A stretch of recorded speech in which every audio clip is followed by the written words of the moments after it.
Hello everyone, welcome back to Apex Coasters. I actually have a friend who is going to Busch Gardens. I think this video might post while he's there or while he's not there. By the way, his YouTube channel name is Raptor Gaming. He posts a lot of really nice videos. Actually, one of them, he prank calls me. Make sure to go check that out because I was not expecting him to actually record it and then post it. So his channel name is Raptor Gaming. Make sure to subscribe. He doesn't have as many subscribers as me, but he would really like to get there because his birthday is coming up soon. And for his birthday wish, he wants to get to 100 subscribers. So make sure to go subscribe to Raptor Gaming. So this is Busch Gardens, Tampa, and today I'm going to be giving you an introduction to every single roller coaster at Busch Gardens, Tampa.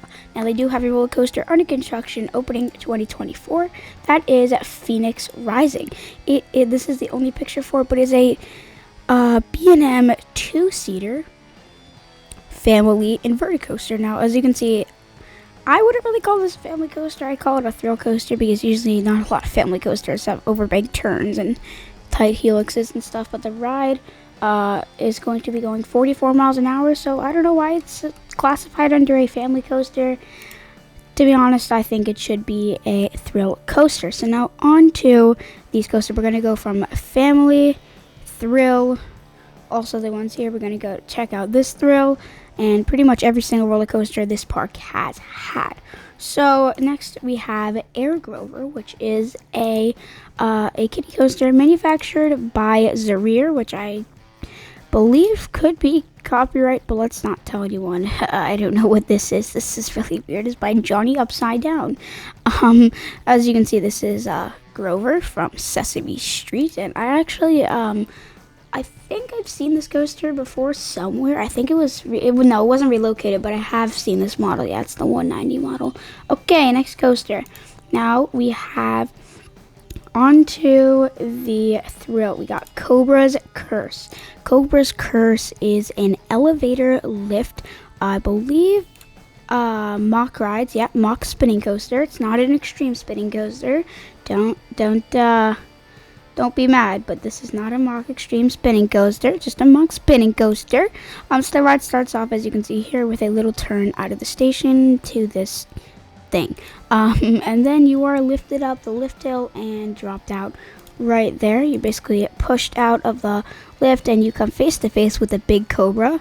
And then you go down the drop, over some turns, a nice helix, and then this mid-course brake run, which I think ruins the pacing a little bit, but it does unlock the spinning for the rest of the ride, which, as you can see here, it does kind of keep it nice and slow. Nice and fast, but not really. But it unlocks the spinning, and the ride starts spinning from here on, so it doesn't turn into a regular coaster. It is now in a extreme spinning coaster, I guess. It doesn't go upside down, but it's still pretty insane with all the spinning. It always gets me every time.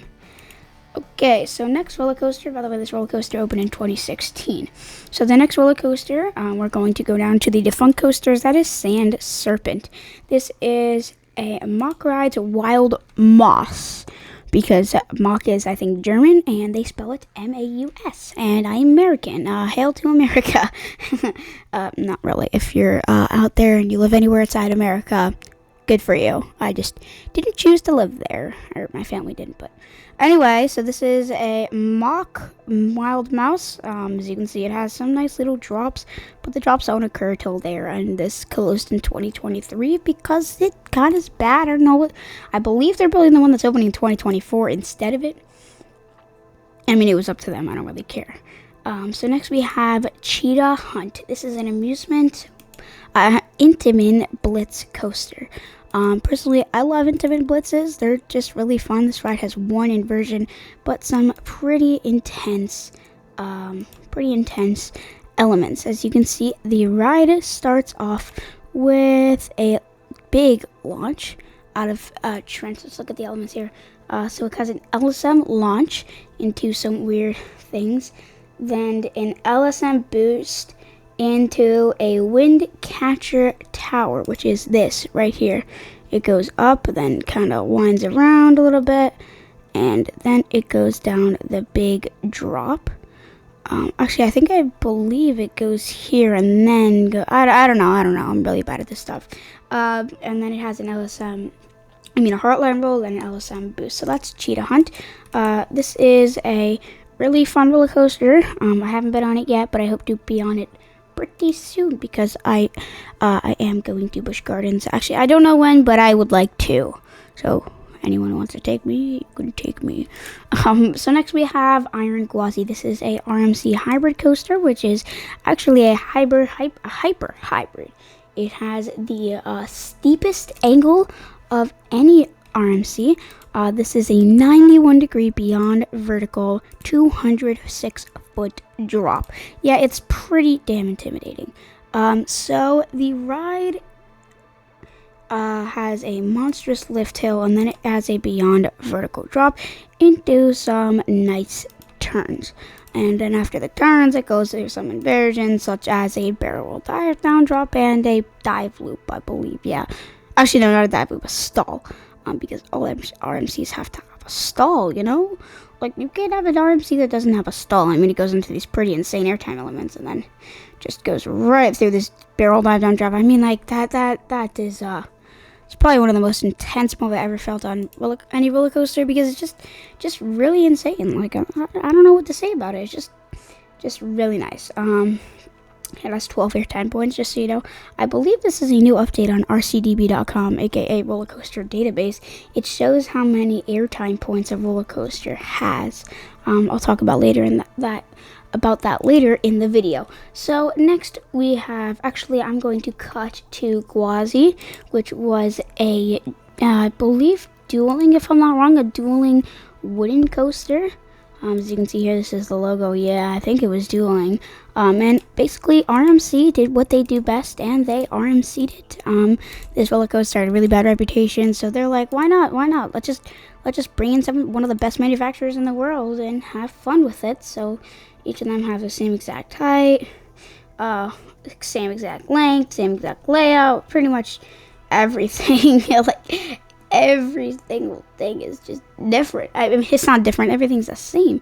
Got the same track length, same height, same drop, same speed, same inversion, same duration, same G-force, everything. So I'm pretty sure they just like pressed the duplicate button and put it there. Anyway, so that's what Iron Gwazi is named after. Basically, it's like it's a remake. So next we have Kumba. Now Kumba was the first B&M sit-down roller coaster that was actually nice because this was the one that developed a really good reputation for B&M. So the ride starts off with a 140-foot tall massive climb to the top, then obviously the classic B&M floorless / sit-down drop where it kind of dips and then just does the giant turn into the loop. Now this is actually one of the very few coasters in the world that has a loop around the lift hill, making for a very scenic ride. Actually, will mention Riddler's Revenge has a loop around the lift hill. So next coaster we have, not next coaster, the ride has a 0G roll, dive loop, and I believe Immelman, and interlocking corkscrews, and everything else. Let's see, we got loop, dive loop, 0G roll, Cobra roll, I forgot that. Cobra rolls are pretty, what do you call it, mandatory on these. So next we have Montu, which is probably one of the most intense roller coasters here. It's probably the most favorited, to be honest. It has a vertical angle of only 50 degrees. But again, look, does this have airtime points? No, because it's not an airtime-packed roller coaster. So as you can see, it starts off with a mammoth lift hill, and then actually one of the few B&M inverted coasters to feature a batwing element. A batwing element. I will be doing that next video. So tomorrow, make sure to check out my batwing element video. The ride basically goes into the element, flips upside down, then goes down and flips upside down again. It's like a Cobra roll, but like backwards, I guess. So the ride actually has a 0G roll and a loop and some corkscrews to complete the inversion count of 7. So the ride has a top speed of 60 miles an hour, a drop of 120 feet, and a total height of 150 feet. So now we have Scorpion.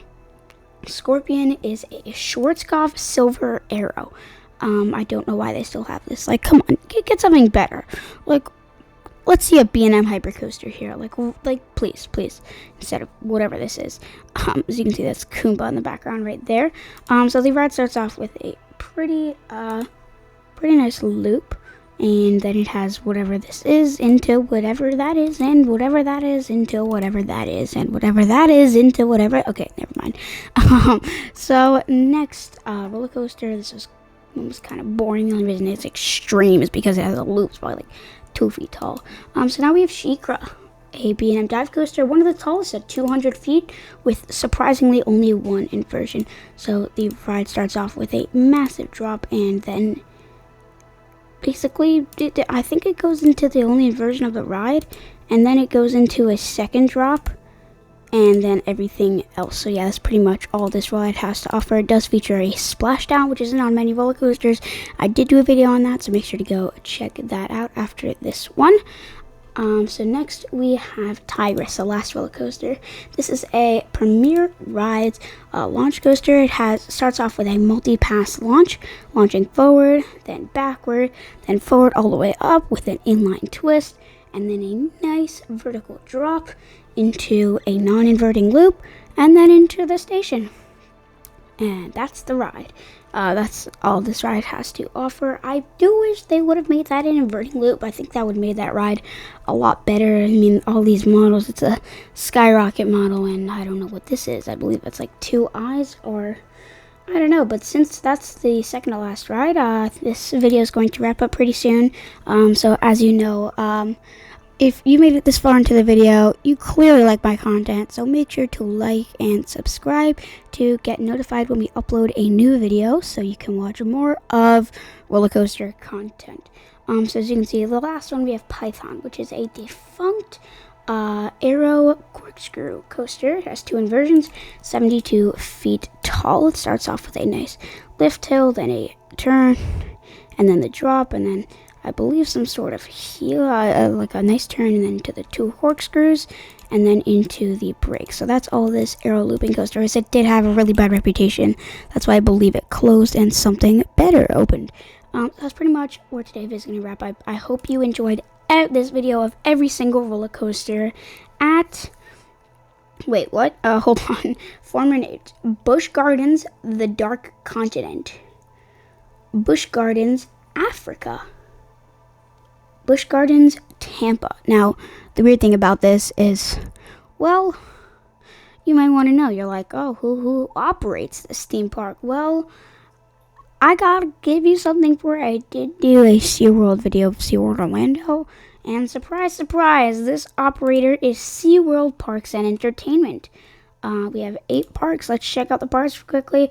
Busch Gardens Tampa, Busch Gardens Believe, SeaWorld Abu Dhabi, SeaWorld Orlando, SeaWorld San Antonio, SeaWorld San Diego, Sesame Place, and Sesame Place. That's pretty much today's video wrap. I hope you enjoyed this introduction to Busch Gardens Tampa. Make sure to go subscribe to Raptor Gaming, and I'll see you in another video. Thanks for watching.